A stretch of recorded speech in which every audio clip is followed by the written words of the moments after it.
Hello everyone, Ghosh সজীব travel blog থেকে আপনাদের স্বাগত।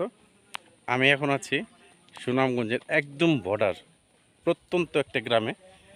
এখানে একটা পার্ক আছে, এটা হচ্ছে কামারপাড়াই, একদম বর্ডার। আমার ওই পাশটা হচ্ছে মেঘালয় রাজ্য, আর এটা হচ্ছে বাংলাদেশ। এই পার্কটা আমরা এখন ঘুরবো এবং পরিদর্শন করব। তো আমাদের সাথে থাকুন, সম্পূর্ণ ভিডিওটা দেখতে থাকুন, আর আমাদের পেজ ফলো দিয়ে রাখুন, ইউটিউব চ্যানেলটা সাবস্ক্রাইব করেন এবং নতুন নতুন ভিডিও পেতে আমাদের সাথেই থাকুন। তো আসেন দেখাই। দর্শক, আমরা এখন এই পার্কটাই যাব। এটা হচ্ছে পাহাড়ের উপরে, পাহাড় কেটেই বানানো হয়েছে পার্কটা। তো আমরা এই পার্কটা ঘুরবো, দেন পার্কে কী কী পাওয়া যায় আর কী কী আছে সেটা আমরা ভিডিওতে তুলে ধরার চেষ্টা করব।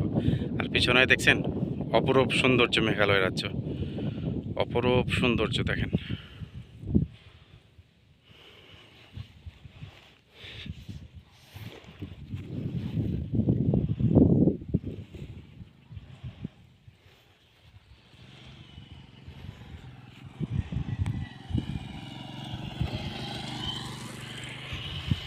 সে মেঘালয় পাহাড়, ওই যে বিএসএফের ছাউনি, যেখান থেকে তারা পাহারা দেয়। আমি এখন একেবারে বর্ডার এরিয়াতে, সেটা হচ্ছে একটা পার্ক, এটা বাংলাদেশের ভিতরেই পড়ছে। সো আর ওই পাশটা হচ্ছে, পার্কের ওই পাশটা হচ্ছে মেঘালয়। তো ভিউটা অসাধারণ, জাস্ট অসাধারণ। আমি আপনাদের ভিডিওতে দেখাচ্ছি,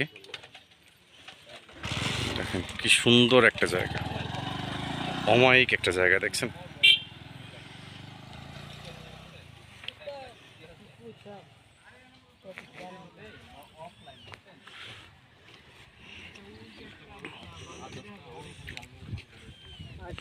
টিকিট কত করে ভাই?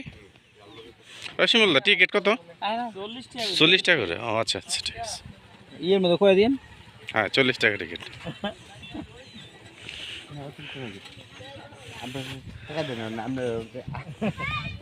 না না, ইয়ের মধ্যে টিকেটের মধ্যে 40 লেখা থাক না, 40 টাকা, কিন্তু 40 টাকা তো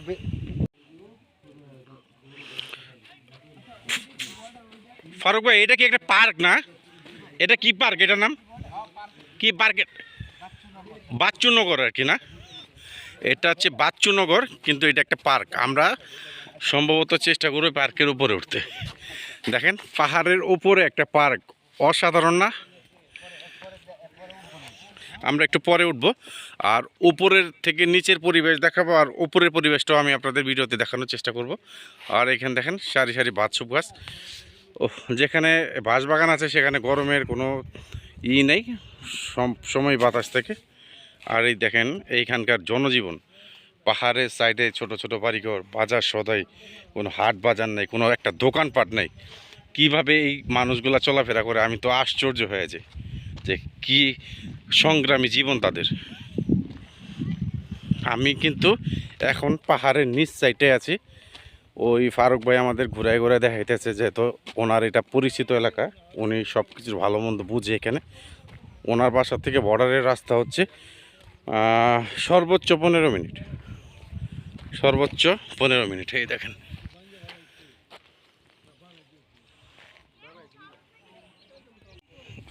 এই যে আমরা যে পার্কটা, এই পার্কের যে পার্কে কি কি আছে সেটা এখন এই ভিডিওতে আমরা দেখাবো। তো যখন পাহাড়ের উপরে উঠবেন, বাচ্চা কাচ্চা নিয়ে সবাই একটু সাবধান মতো ওঠার চেষ্টা করবেন।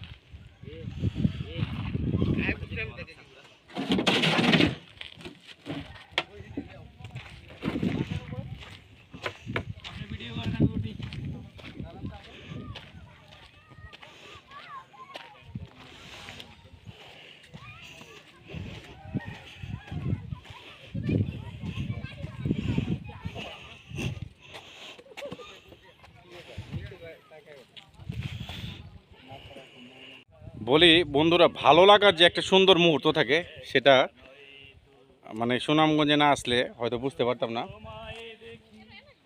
সুনামগঞ্জে আসার পরে মনটা অনেক অনেক হালকা হয়ে গেল, সুনাম হয়ে গেল আমার নিজেরই।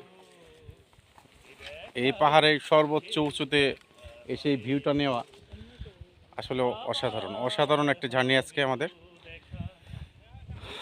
তো তাই বলে ভ্রমণ করেন, কাজের পাশে ভ্রমণ করেন, ভ্রমণ করলে অনেক কিছুর একটা অভিজ্ঞতা হবে, খাওয়া দাওয়া ঘোরাফেরা অনেক কিছু। তো আমার পিছনেই সেই মেঘালয় রাজ্যের যে দৃশ্যগুলা, সেটা নিজের চোখে দেখতে পারা আসলে অ্যাকচুয়ালি অনেক একটা ভাগ্যের ব্যাপার। এত দূর এসেছি, সব কিছুই অচেনা, খাবার অচেনা, মানুষজন অচেনা, জায়গাটাও অচেনা, সব অচেনা শহর, অচেনা গ্রাম। তো আসলে এক কথায় অসাধারণ লাগছে আমাদের। সঞ্জয় বাবু হাঁটি হাঁটি পা পা করে উঠে গেল। উঠেই পড়লাম। এত লাভ কেন এখানে? সুনামগঞ্জে ভালোবাসা বেশি। উফ,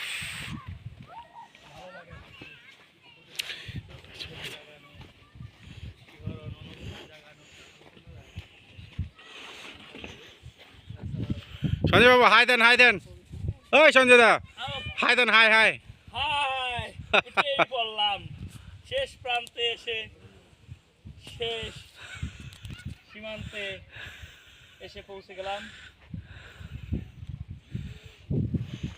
আবার হবে তো দেখায় দেখায় শেষ দেখা নয়।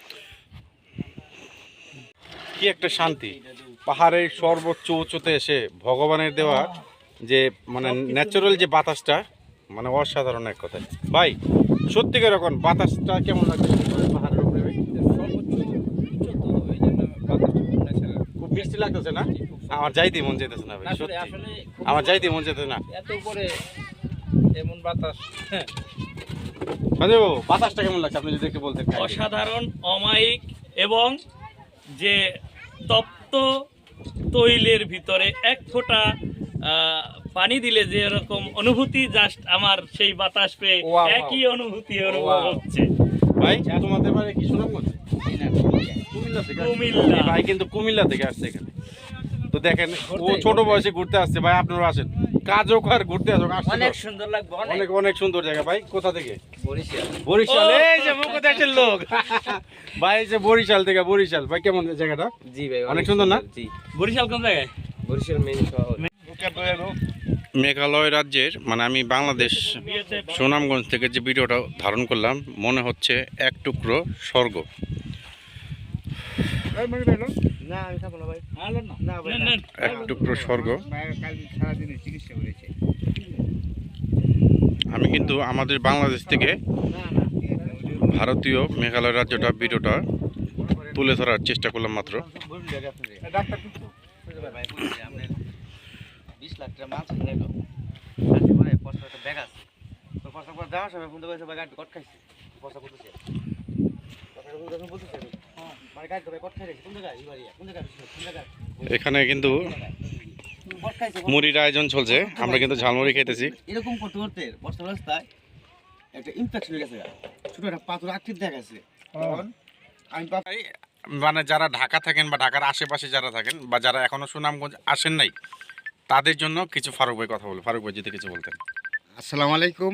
সুনামগঞ্জ অনেক সুন্দর পর্যটক এরিয়া আছে, আপনারা আসেন, আসলে সুন্দর সুন্দর দৃশ্য বা সমান দেখতে পারবেন ইনশাল্লাহ। পাহাড় এলাকা, পাহাড় এলাকা, পর্বত। আর আপনাদের বাড়ি নদী, নালা, এইখানেই, যে আমাদের বাড়ি বাড়ি এখানেই। এলাকাতে আসে যোগাযোগ করবেন, ইনশাল্লাহ ঘুরাইতে আসবেন। হ্যাঁ ঘুরতে আসবে। মনির ভাই যদি কিছু বলেন। না ভাই আমি বলতে পারছি না। ভাই আমি ছোট থেকে একটা কথা বলি যে পাহাড় পর্বত আমাকে টানে, এর প্রতি কেমন যেন আমার একটা মায়া জন্মাইছে। যে পাহাড় পর্বত ভ্রমণ করা আমার একটা ছোট কাল থেকে একবার একটা নেশা। তো আপনারা কিন্তু ইচ্ছা করলে সুনামগঞ্জ আসতে পারেন। সুনামগঞ্জ খুব সুন্দর জায়গা। আমি যতগুলা জেলা ঘুরছি তার মধ্যে যে কয়টা সুন্দর জেলা তার মধ্যে সুনামগঞ্জ একটা, তো অবশ্যই আসবে।